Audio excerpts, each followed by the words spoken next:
नमस्ते छात्रों, स्वागत है सभी का आज की क्लास में। आज सेकंड चैप्टर की हमारी अंतिम क्लास होगी, यानी कि हम पिछली दो क्लासों में हमने अभ्यास क्वेश्चन किए। आज आगे के अभ्यास क्वेश्चन करने जा रहे हैं। क्वेश्चन संख्या 22 से हमें स्टार्ट करना था। देखो, ये दे रखा है कि मांग की कीमत लोच को परिभाषित कीजिए। मांग की कीमत लोच यानी कि किसी वस्तु की कीमत में प्रतिशत या आनुपातिक परिवर्तन के फलस्वरूप मांग मात्रा में जो प्रतिशत या आनुपातिक परिवर्तन होता है उसे हम मांग की कीमत लोच कहते हैं। ये हमने जब पूरा चैप्टर पढ़ा था उसमें ये वाली बात हमने समझाई थी। नेक्स्ट आ रहा है, ये 21वां क्वेश्चन था। 22वां क्वेश्चन ये आ रहा है, किसी एक वस्तु की मांग पर विचार करें। 4 रुपए की कीमत पर इस वस्तु की 25 इकाइयों की मांग की जाती है और मान लीजिए वस्तु की कीमत बढ़कर 5 रुपए हो जाती है, तब परिणाम स्वरूप वस्तु की मांग मात्रा घटकर 20 इकाई रह जाती है। मांग की कीमत लोच ज्ञात करनी है। देखो, हमें 22वां क्वेश्चन कर रहे हैं, एक तरफ कीमत दे रखा है और एक दे रखा है हमें मांग मात्रा। जब वस्तु की कीमत 4 रुपए तो उपभोक्ता 25 इकाइयों की मांग कर रहा है, कीमत बढ़कर 5 रुपए हो जाती है, मांग मात्रा घटकर 20 इकाई हो जाती है। ऐसी कंडीशन में आपको मांग की लोच ज्ञात करनी है। हमारी इस क्वेश्चन की समरी हुई। तो ये हो जाएगा हमारा प्रारंभिक कीमत, जिसे हम P1 लिख रहे हैं, ये प्रारंभिक मात्रा, फिर ये बाद वाली मात्रा या अंतिम मात्रा और अंतिम कीमत, और ये बाद वाली मात्रा आ जाएगी। अब हमें मांग की कीमत लोच ज्ञात करनी। हमारा जो सूत्र आ रहा है वो आ रहा है ED इज इक्वल टू, यह आ जाएगा delta Q upon delta P into P1 upon Q1 है। ये ध्यान रखना है, डेल्टा क्यू ऊपर आएगा, है ना, तो ये गलती नहीं हो, ये बार बार आपको बात रिपीट की जाए। हमें डेल्टा क्यू और डेल्टा पी ज्ञात करना। तो छात्रों, delta Q is equal to क्या हो जाएगा, Q2 माइनस Q1, यानी कि परिवर्तन करना। Q2 कितना आ जाएगा, यह आ जाएगा 20 माइनस 25 यानी कि माइनस के 5। और डेल्टा पी अगर हम देखें तो ये हमारा आ जाएगा P2 माइनस P1, 5 माइनस 4, ये हमारा आ जाएगा 1। हमेशा डेल्टा क्यू और डेल्टा पी में से एक चीज आपकी माइनस की आएगी, हमेशा ध्यान रखना है ना। तो ये हमारा आ रहा है, हम वैल्यू लिखते हैं, तो ये आ जाएगा delta Q -5 upon 1 into P1, और P1 हमें दे रखा है 4 और Q1 हमें दे रखा है 25। यह आ जाएगा 25 आ जाएगा माइनस के 4/5, तो आपकी जो मांग की लोच आ जाएगी -0.8। बिल्कुल इजी क्वेश्चन था, और ये पहले जब हमने सूत्र की स्थापना की थी और प्रतिशत विधि जब पढ़ी थी तब भी यही वाली बात हमने पढ़ी थी, और कुछ न्यूमेरिकल भी किया था। तो ये हमारा आ रहा था 22वां क्वेश्चन। 23वां क्वेश्चन बहुत इंपॉर्टेंट है, अति महत्वपूर्ण क्वेश्चन है 23वां।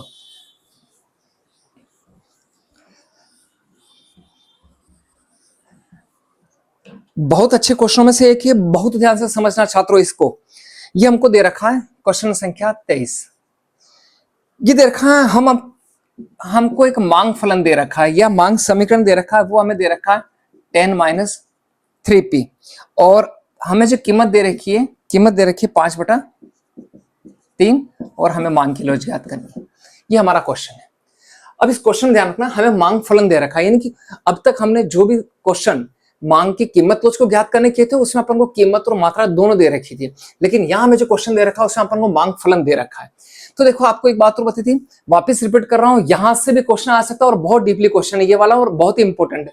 हमेशा ध्यान रखना, यदि अगर हमको कोई भी अगर मांग फलन दे रखा है तो कीमत के साथ में जो चीज दे रखी है वो आपके मांग वक्र का स्लोप होगा, ढाल होगा। तो ये हमेशा ध्यान रखना। ये हमारा आ जाएगा 10-3p। अब ऐसे क्वेश्चन को कैसे ज्ञात करें, तो ऐसे क्वेश्चन के लिए जो हमारा सूत्र आ रहा है वो आ जाएगा AD इज इक्वल टू, यह आ जाएगा BP upon A minus BP। ठीक है ना, ये आपका सूत्र आ जाएगा ED इज इक्वल टू, है ना, माइनस सदैव रहेगा BP upon A minus BP।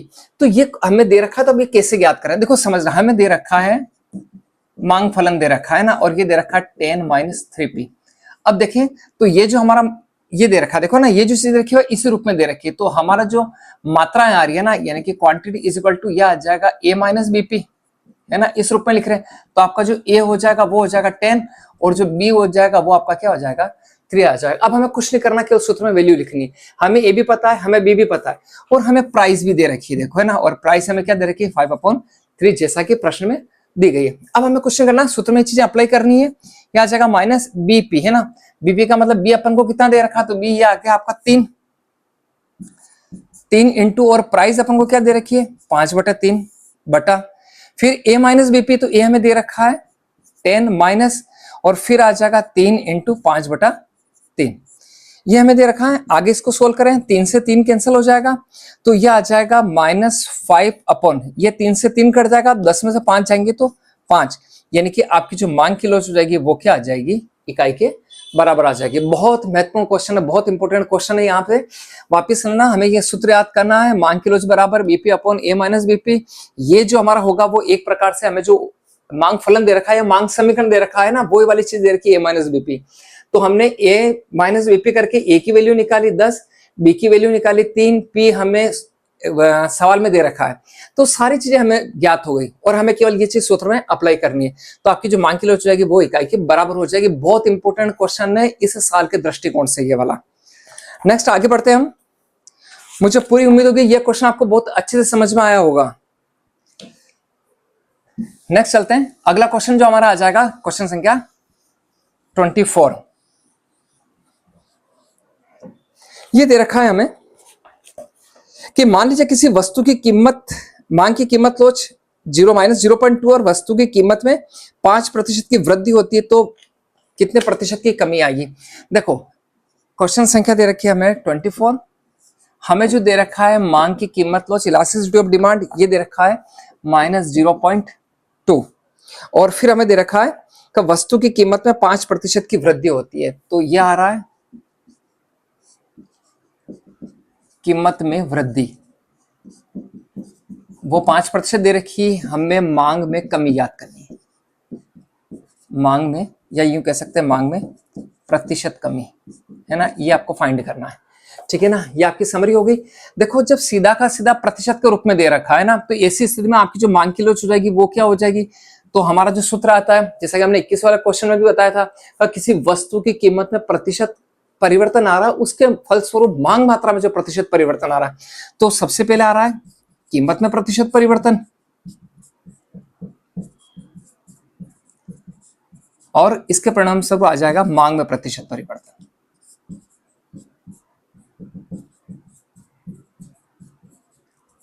सूत्र में मान लिखते हैं, मांग किलो में दे रखी है -0.2 इज इक्वल टू मांग में प्रतिशत परिवर्तन हमें ज्ञात करना है, या जो परिवर्तन आ रहा है वो कमी के रूप में, तो मांग में प्रतिशत कमी याद करनी है, और मांग में प्रतिशत परिवर्तन इनकी जो वृद्धि दे रखी है वो हमें कितनी दे रखी है, 5 दे रखी है। इधर गुणा हो जाएगा तो यह आ जाएगा -0.2 इंटू 5 इज इक्वल टू, यह आ जाएगा मांग में प्रतिशत कमी, यह आ जाएगा 5 दूनी 10, 10 से 10 आ जाएगा, तो ये मांग में जो प्रतिशत कमी आएगी वो कितनी आ जाएगी, 1%। प्रतिशत कमी 1, या हम ये कह सकते हैं 1% की कमी आ जाएगी। क्योंकि अगर मांग बढ़ रही है तो क्या हो जाएगा, वस्तु की मांग में जो कीमत अगर बढ़ रही है तो मांग में कमी आएगी, और कीमत अगर 5% की दर से बढ़ रही है तो मांग मात्रा में जो कमी आएगी वो कितनी, 1% आएगी। कुछ नहीं करना, हमें 3 चीजें दे रखी है, 2 चीज ज्ञात है और तीसरी की हमें वैल्यू ज्ञात करनी है। तो बहुत इजी क्वेश्चन था।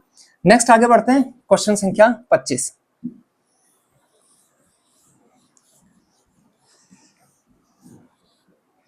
ये आ रहा है कि मान लीजिए, या 25वां क्वेश्चन, कि मान लीजिए किसी वस्तु की मांग की कीमत लोच है ना, यानी कि वही हमें दे रखा है मांग की कीमत लोच -0.2 दे रखा है, और ये दे रखा है कि वस्तु की कीमत में 10% की वृद्धि हो जाती है, यानी कि कीमत में वृद्धि,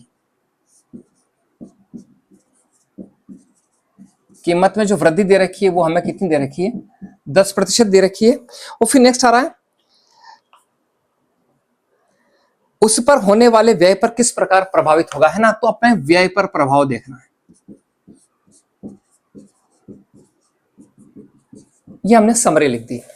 कब आपको मांग की लोच दे रखी है, कीमत में प्रतिशत वृद्धि दे रखी है, और व्यय पर प्रभाव देखना है।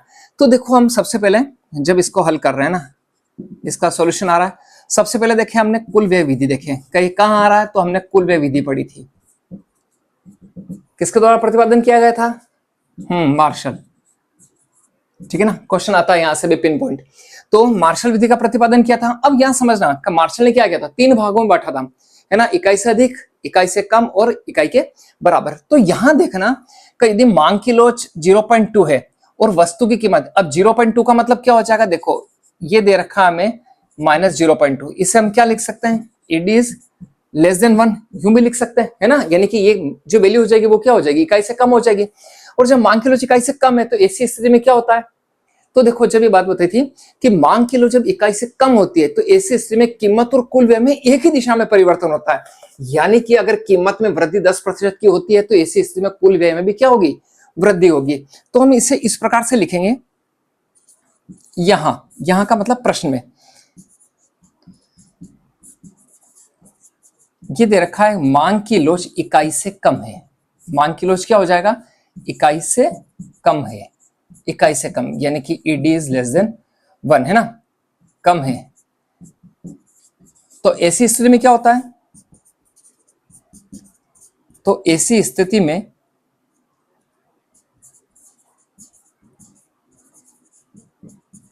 कीमत और कुल व्यय में एक ही दिशा में परिवर्तन होता है। क्या आ जाएगा? एक ही दिशा में, एक ही दिशा में परिवर्तन होता है। अतः अब हमें क्या दे रखा है? हमें दे रखा है कीमत में वृद्धि, तो अतः कीमत में वृद्धि से कुल व्यय में भी क्या होगी? वृद्धि होगी, क्योंकि एक ही दिशा में परिवर्तन हो रहा है। तो कुल व्यय में भी वृद्धि होगी।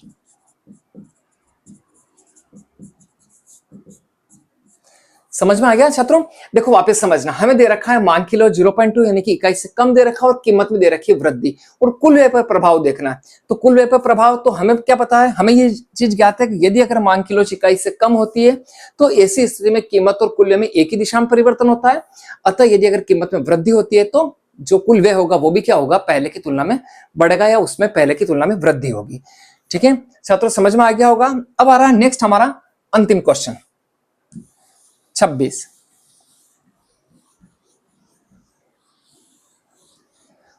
मुझे पूरी उम्मीद है आपको क्वेश्चन बहुत अच्छे से समझ में आ रहे होंगे। नेक्स्ट दे रखा है कि मान लीजिए कि किसी वस्तु की कीमत में 4% की गिरावट होने पर, वस्तु की कीमत में 4% की गिरावट आ रही है, यानी कि कीमत में कमी, और वो हमें दे रखी है 4%। फिर नेक्स्ट दे रखा है परिणाम स्वरूप उस पर होने वाले व्यय में 2% की वृद्धि होती है ना। देखो व्यय में वृद्धि हो रही है ना, तो ये आ रहा है व्यय में वृद्धि,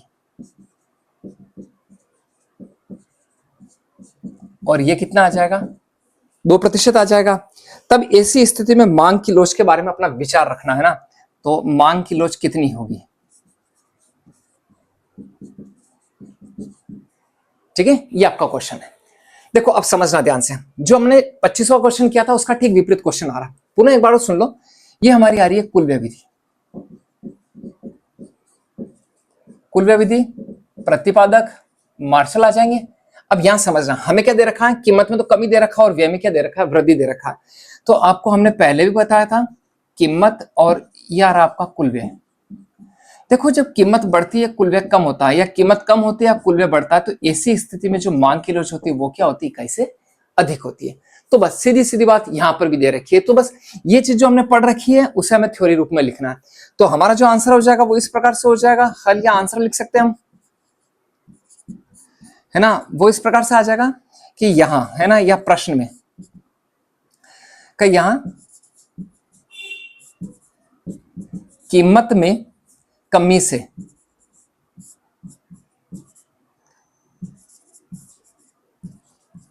कुल व्यय में वृद्धि हो रही है।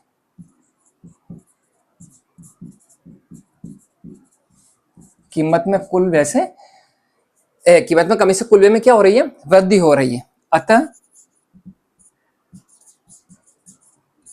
कीमत और कुल व्यय में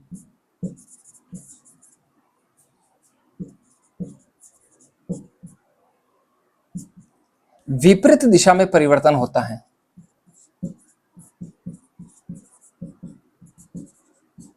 विपरीत दिशा में परिवर्तन होता है, जिससे मांग की लोच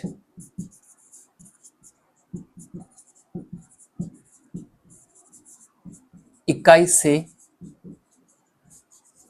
अधिक होगी। ठीक है। जो चीज हमने यहाँ लिख रखी थी उसे हमें क्या किया, थ्योरी रूप से लिख दिया। तो हमने लिख दिया कि यहाँ कीमत में कमी से कुल्य में क्या हो रही है, वृद्धि हो रही है, अतः कीमत और कुल्य में विपरीत दिशा में परिवर्तन होता है, इससे मांग की लोच क्या हो जाएगी, इकाई से अधिक हो जाएगी, जैसा कि मार्शल ने अपनी कुल्य विधि में बताया। तो छात्रों ये सारे के सारे जो हमारे क्वेश्चन थे, यानी कि हमने क्वेश्चन संख्या 1 से लेकर 26 तक 3 पार्ट में किए, और मुझे पूरी उम्मीद है सारे क्वेश्चन आपको बहुत अच्छे से समझ में आए होंगे। जो अब इन क्वेश्चनों में यदि अगर आपको किसी प्रकार की कोई दिक्कत आती है तो आप कमेंट सेक्शन में हमको जरूर बताएं, और ये बताएं कि आपको ये पूरा चैप्टर बहुत अच्छे से समझ में आया या नहीं आया। तो आज का जो ये हमारा अंतिम पार्ट रहेगा यहीं तक रहेगा, हम अगला चैप्टर पढ़ेंगे। तब तक के लिए धन्यवाद।